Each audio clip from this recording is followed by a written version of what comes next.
Que a paz do Senhor Jesus possa estar sobre a sua vida nesse momento. Hoje aqui no nosso canal Guardando a Palavra, eu quero falar sobre a parábola do joio e do trigo. Quem é o joio no meio do trigo? Hein, irmãos? Quem é o joio no meio do trigo? Vamos ler aqui? Evangelho de Mateus, capítulo 13, versículo 29 e versículo 30. Diz assim: Porém, ele lhes disse: Não, para que ao colher o joio não arranqueis também o trigo com ele. Deixai crescer ambos juntos até a ceifa, e por ocasião da ceifa direi aos ceifeiros: Colhei primeiro o joio e atai-o em molhos para o queimar, mas o trigo ajuntai-o no meu celeiro. Quem é o joio, né? Que a gente fala tanto. Nesse texto aqui, Jesus fala sobre um agricultor que tinha plantava o trigo, né? Ele certa vez plantou o trigo, foi dormir, mas veio o inimigo e semeou o joio no meio do trigo. Depois os empregados da fazenda disseram para ele: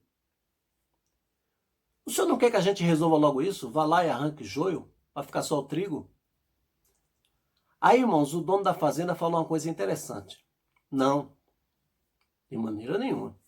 Vai que vocês, na hora de arrancar o joio, peguem um trigo pensando que é joio lá e arranque também.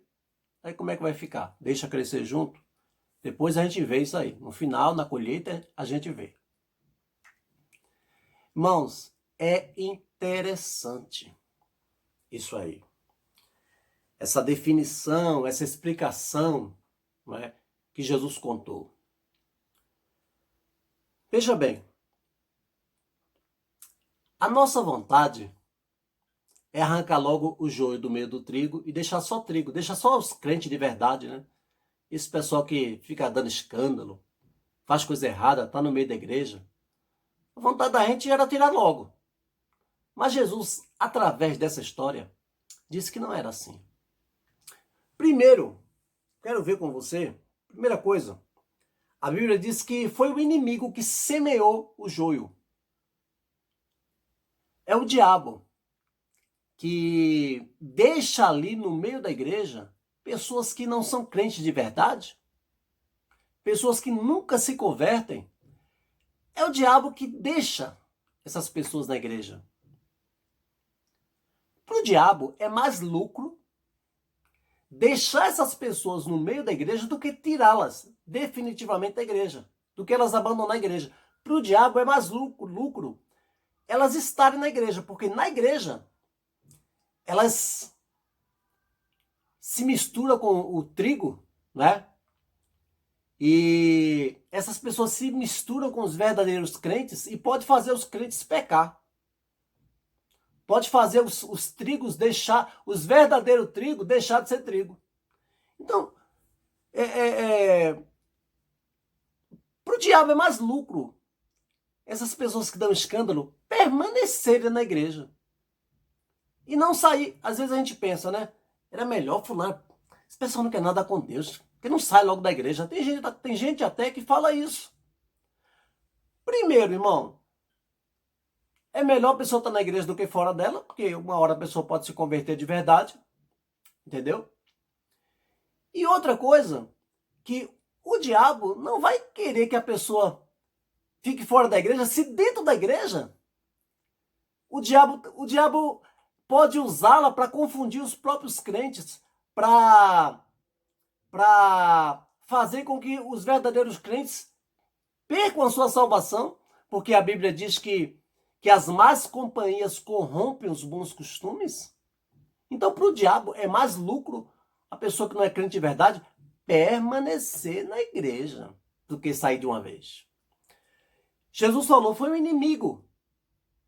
Na parábola, Jesus falou que foi o inimigo que fez isso, que semeou o joio. É o diabo, irmãos, que, sabe, mantém essas pessoas para perturbar os crentes. Olha, lembra do populacho do Egito? O povo que estava no Egito com a nação de Israel e eram de outras nações, e no deserto foi esse povo que fez o povo de Israel murmurar contra Moisés. Eles que não eram do povo de Deus mesmo, que induziram o povo de Deus a murmurar contra Moisés, a murmurar contra Deus. Então, é as más companhias que corrompem os bons costumes, irmãos. Irmão, se nós fôssemos os únicos crentes da terra, dificilmente pecaríamos. Mas geralmente as pessoas pecam sendo influenciado. Não que o exima da sua responsabilidade. Cada um dará conta de si mesmo. É um fato, é a Bíblia que diz. Porém, irmãos, é sempre por causa de alguém que as pessoas terminam pecando. Né? Então, para o diabo é lucro ter essas pessoas no meio da igreja. Né? Já vi muitas pessoas dando problema, porque não sai logo da igreja. Para o diabo, irmão, é bom que elas estejam na igreja. Porque lá ela perturba os verdadeiros crentes. Lá elas dão motivo de escândalo. Lá elas envergonham a igreja. E o pior, que o pastor não pode mandar embora, né? Não pode, irmão. Não pode. Aí nós vamos, né? Aí diz que os empregados do fazendeiro disseram assim: deixa que a gente tire esse joio logo, limpe logo. Aí o dono da fazenda disse: não. Pode ser que na hora vocês se confundam. Irmãos, eram trabalhadores experientes. E os trabalhadores experientes poderiam confundir o trigo com o joio. Pergunto para você, imagina nós. Eu li que essa sementinha, a plantinha do joio é bem parecida com o trigo. E só no amadurecimento do joio e do trigo é que a gente vê as diferenças, só quando amadurece. Por isso que o dono da fazenda disse assim: não, deixa crescer junto, na colheita a gente separa, queima o joio e separa o trigo. Só no final. Irmão, porque só dá para ver no final. Eles crescem junto, fica bem parecido. Então só dá para ver no final. Então, trabalhadores experientes podiam confundir. Irmão, e uma coisa interessante aqui, olha. Aí diz assim: não, para que ao colher o joio, não arranque também o trigo. Podia ser que ele pegasse um trigo pensando que era joio. Já pensou? Você achar que uma pessoa não é crente e ela ser crente? Você achar que fulano não é convertido nada? Essa pessoa não nasceu de novo nada, não é crente nada. E ela ser crente? E aí, irmão? Não é sério isso? Jesus falou: pode ser que vocês, ao colher o joio, peguem um trigo lá e arranquem ele também pensando que é joio. Então você pode pensar que uma pessoa não é crente nada e ela ser crente, irmão. Você pode pensar que porque alguma coisa que a pessoa fez, né? De repente você acha que essa pessoa não é crente de verdade e ela ser crente. Irmão, só Deus conhece o coração. Você sabe que essa parábola traz muitos ensinamentos. Um dos ensinamentos aqui, irmãos, é para a gente não julgar. Cuidado, irmão. Não tem como limpar a igreja antes mesmo. Então tem que crescer junto, não precisa a gente julgar. O desafio é conviver junto. É bíblico. Deixa crescer junto, não tem como colher junto. Não tem como colher antes, separar antes. Já vi muitos pastores falando, né? Era bom fulano de tal, misericórdia, só dá escândalo na igreja. Era tão bom que pudesse limpar a igreja, deixasse aqui só os crentes de verdade, quem quisesse compromisso com Deus. Mas não tem como. Irmão, toda igreja tem joio.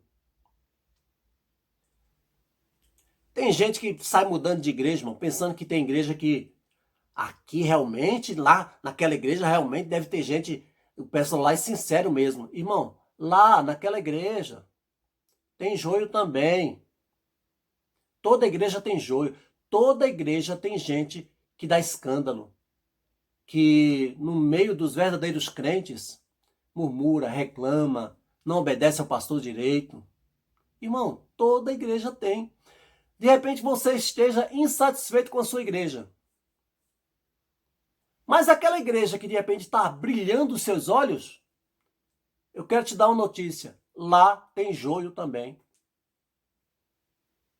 Lá tem joio também, meu irmão. Toda igreja tem.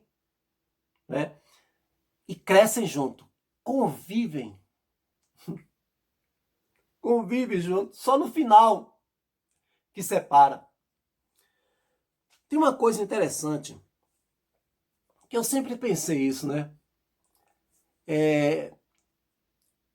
Jesus, pergunto para você, será que Jesus sabia que Judas, que era tesoureiro, será que Jesus não sabia que Judas roubava o que se colocava na salva? Será que Jesus não sabia? Está escrito isso na Bíblia, que ele roubava o que colocava na salva. Está escrito. Será que Jesus não sabia? Claro que sabia. Por que Jesus não expulsou logo Judas? E que depois veio a traí-lo, entregá-lo. Se Jesus sabia de tudo isso, por que não expulsou logo Judas? Mas Jesus ficou com Judas até o final, até que ele mesmo se perdeu. Irmão, Jesus com Judas é um exemplo para nós.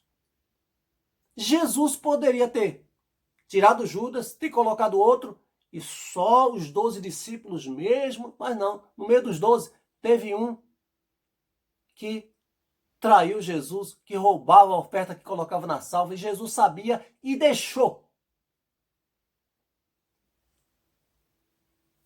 Quem sou eu, irmão, para tirar o joio? Se Jesus deixou Judas lá. Está julgando seu pastor? Quem é o seu pastor para limpar a igreja? Se nem Jesus limpou, irmão.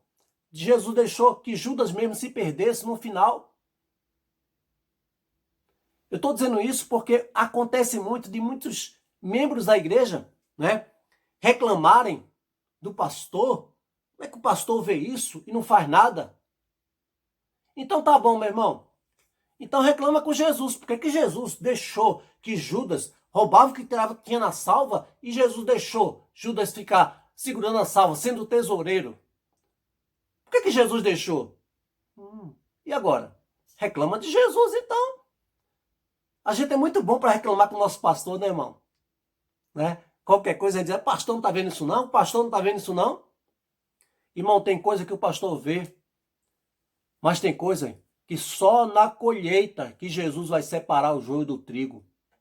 Não dá para tirar, meu irmão, não dá para tirar. Não dá para tirar porque Jesus falou que na hora de você arrancar, pegue um trigo pensando que é joio e arranque ele. E aí? Então deixa crescer ambos juntos. Irmão, isso é muito sério. Isso é muito sério. Sempre vai ter o joio no meio do trigo. Isso não é de agora. Às vezes a gente diz assim, né? Antigamente, né, o pessoal era crente de verdade. Mas antigamente que o pessoal era crente de verdade, aquela época que você se refere, tal ano, o pessoal ali era crente de verdade. Naquele tempo também tinha joio. Também tinha crente que dava problema para o pastor. Também tinha crente que dava escândalo. Irmão, irmão, sempre houve isso. Nos 12 discípulos teve um que deu escândalo. Teve um que roubava, que colocava na salva, irmão. Fazia parte dos 12 discípulos. No meio de 12, Jesus teve um que fazia isso. Você acha que no meio de uma igreja que tem 200, tem 300? Quanto joio tem no meio dessa igreja, irmão? Irmão, eu gosto de usar uma expressão, não é? Irmão, a igreja, a porta está aberta, vem quem quer. Igreja vem quem quer, irmão. Né? Mas não quer dizer que porque está na igreja, está salvo. Não. Eu estou falando, estou lembrando de uma outra parábola que Jesus contou, de um homem que lançava a rede ao mar para pegar os peixes. Aí ele pegava os peixes, mas os ruins, né? Ele levava até a praia, a rede. Aí ele pegava, lá no final, ele pegava os peixes bons, colocava no cesto, separava, tirava da rede, colocava no cesto só os peixes que realmente eles iam ficar, que eram realmente os peixes bons para se comer, né? Aí, irmãos, aí eu li essa parábola e eu pensei, né? Na rede tem todo tipo de peixe, mas no cesto não. Na igreja tem todo tipo de crente, mas no céu não, meu irmão. No céu não. Na igreja tem todo tipo, né? Não tem como, não tem como, né? Já separar, não tem como. Na igreja, irmão, tem todo tipo de gente. Eu gosto de falar isso. Na igreja tem todo tipo de gente, irmão. E sabe, vou dizer uma coisa para você. Eu ainda fico bobo quando eu vejo crente na nossa época dizendo assim, como é que pode isso na igreja? Para, irmão. Né?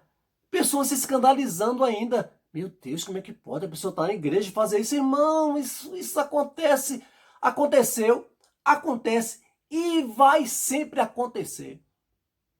Como é que pode? Fulano está na igreja fazer isso, como é que pode? Pode, irmão. Fazer o quê?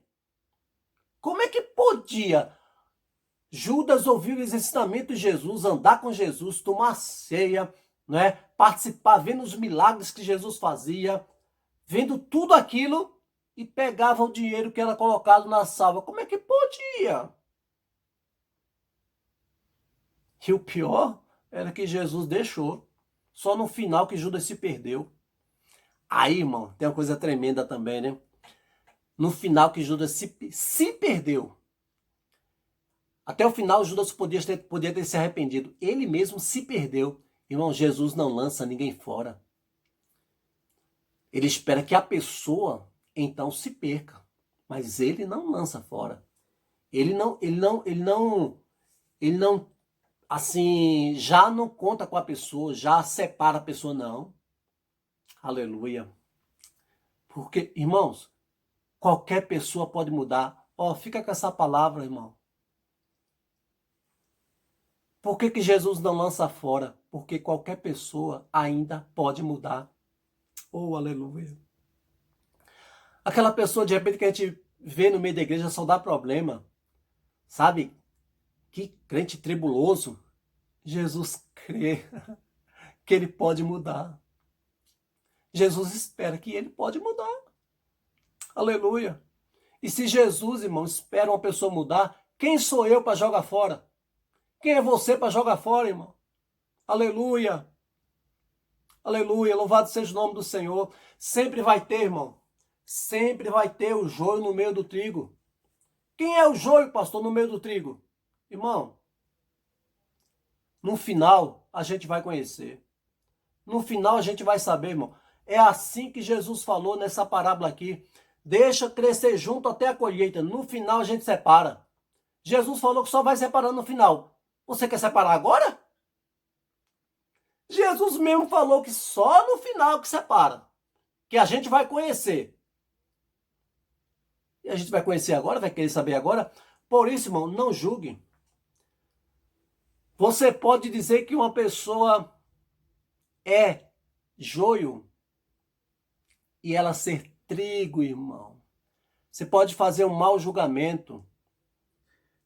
Sabe qual é o problema também? É que às vezes a gente julga as pessoas por nós. Sabe o que eu estou querendo dizer?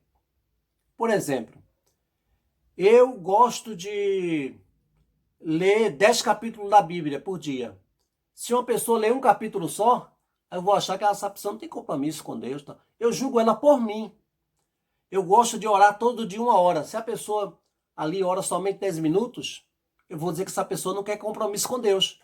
Porque eu estou olhando ela por mim. Então, irmão, olha, e o julgamento não é assim.